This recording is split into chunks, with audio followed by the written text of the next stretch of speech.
domin ƙarya ta fi zina zunubi a wajen Allah. Amma ba na tsammanin a cikin masallacin na akwai wanda za a wayi gari daga asuba zuwa faɗuwar rana ƙarya ba, ko bai yi maganan wani ba.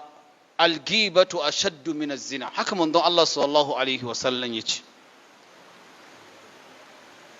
Sa'annan duk yanda za a yi, kar ka yadda a waje a aminta da kai ka zama ka ci amanan mutane.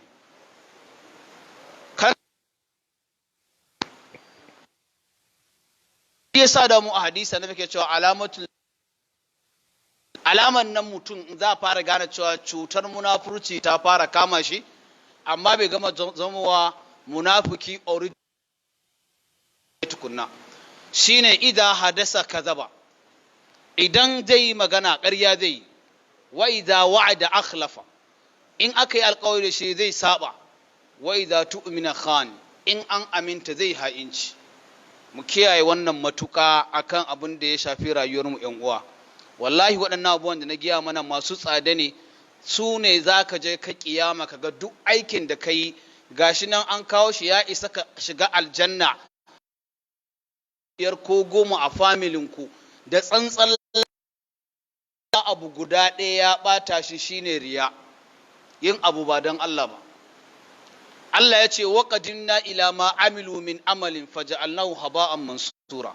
Za mu gabato da aikin bawa a kiyama saboda babu yin mu aikin da yayi babu mu a cikin aikin. Allah sai sai mu mai da shi ƙura abun shekewa, yana gani za a mai da aikin ƙura a hura masa iska ya bi iska kawai. Allah ka sa ba ma cikin irin waɗannan mutane. Shawari na gaba jikinmu, akwai ƴan uwa waɗanda suke da damuwa sun nemi magani amma abun har yanzu bai bar su ba. Kaga mutum sama ya za a yi kuma har ma ya zo kusa da shi ya yi taɗi. Za ka samu wani ya da wannan problems ɗin shine warin baki. Warin baki fa ba a haƙora yake ba, kuma ba a jikin jinjiba yake ba, ba a jikin kuma tongues yake ba, baya jikin dasori, baya jikin harce, amma akwai wanda nasu a nan yake. Duk brush da zai, wani zai brush sau 3 a wuni, amma bakinsa in ya buɗa yana magana za ka ji baka ƙauna. Kuma daga cikin abu guda 40 da annabi ya ce za a iya sa mutum a wuta a ciki shine daga akwai warin baki, akwai warin hammata, akwai barin jikinka da gashi yana tashi, akwai shigowa cikin masallaci kana karni, ba abubuwa 40 annabi ya irgo wanda za su iya hana bawa shiga aljanna, akwai warin baki a ciki. Don haka ba abun wasa bane. Kuma wani ya'ani warin baki yana tafiya daga large intestine, uwar hanji kenan ba. To in kayi wannan irin brush din bayan da ka nemi da yawa a nan wajen mun san abun da ake ne damuwar, ka nemi kanamfari.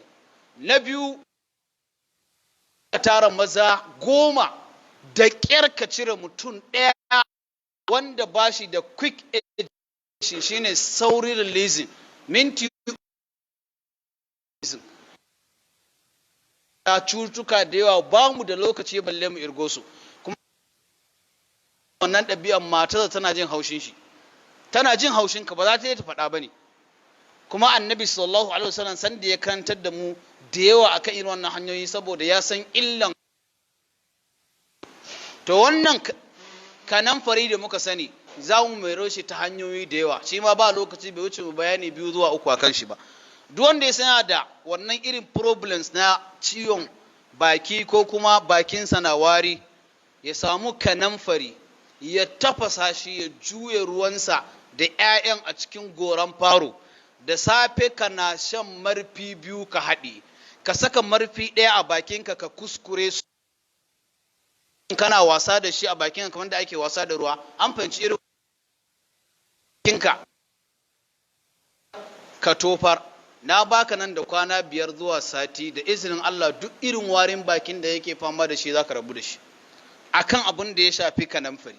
Sa'annan duk wani ciwo da ke cikin ciki, kai da ka ci abu kaɗan cikinka ya ɓaci ka je ka gudawa, da ka ci abu ka rasa ma tukunna abincin nan a ina zai zanna a jikinka, ya iya yi digesting, ba abinci baya digesting a jikinka da wuri. Wannan shan ruwan kanamfarin yana zuwa ya sa abinci ya dinka digesting da wuri. To yana da advantages da yawa wanda ba za mu yi ta faɗan shi ba saboda babu lokaci. Na biyu, matsalan da maza muke da shi na ƙarancin sperm, ko kuma a ce sperm ɗin ma a mace yake, ko kuma a ce ma tukunna kana saurin releasing. Mu sani cewa duk ɗa namijin da ya releasing a jikin ƴa mace, in bai releasing sperm miliyan 20 ba masu rai, ba zai iya bawa mace ciki ba. Ba wai yawan ruwan sperm ɗin ba ne, a yana da lafiya. Za ka samu mutum ya yi shekara 5 shekara kaza ba aihuwa, a je asibiti duk lafiyansu kaza kaza lafiya. To wannan ruwan ina da garin madara biyu, imma yanda dai kai yake da wadatansa, yan kullin da ake auna gungumi ɗaya wanda yanzu yana kawa 170 a wani waje har 100, ka sai ka zuba ruwan kanamfari a ciki yayi kauri, ka kada shi, ka sanya suga a ciki, kana ɗa namiji ka dinka sha. Ba sai ka je shagunan chemist kana ta faɗan asirinka ba. Kaga mutum saboda kan quick ejaculation ya je chemist, daga ka je chemist don me yasa ka je likita? Haka ne. Anaparalin kuma asalin bature,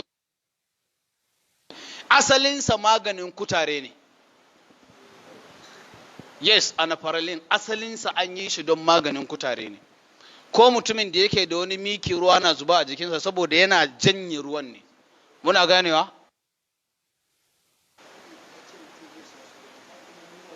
Shi kenan, kamar masu ko za ka iya matsa ƙwaya 1 ko 2 a ciki, in bai yi ba, ai shi madara komin yawan ruwa ba zai hana ka shan shi ba, don haka za a iya shan shi haka.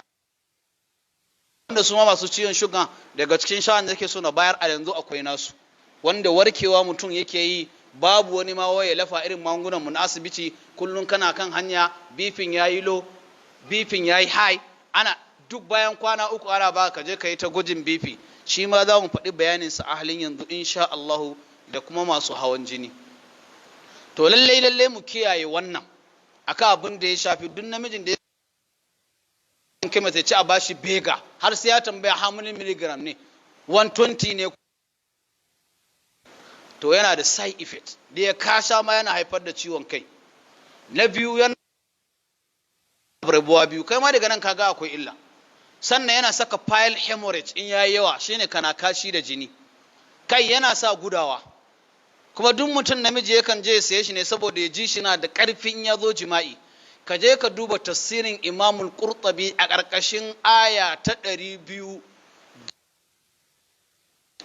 Ayan tana da tsayi, amma a can inda Allah ke cewa ji alaihinna bil ma'ruf, har shawari ya bawa maza kan cewa bai dace kai baka da lafiya da namiji ka zanna baka sayan magani don ka gamsar da mace ba, saboda shi ma ibada ne.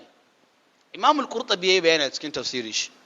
Kuma I'm sorry to say, kaga matan nan da ke ganin su mu da muke harkan Islami, mace mamatta ne za ta sa ta a gaba da kuɗi 5,000 15,000 ta ce maka haɗar min da ƴata, tana gidan miji fa.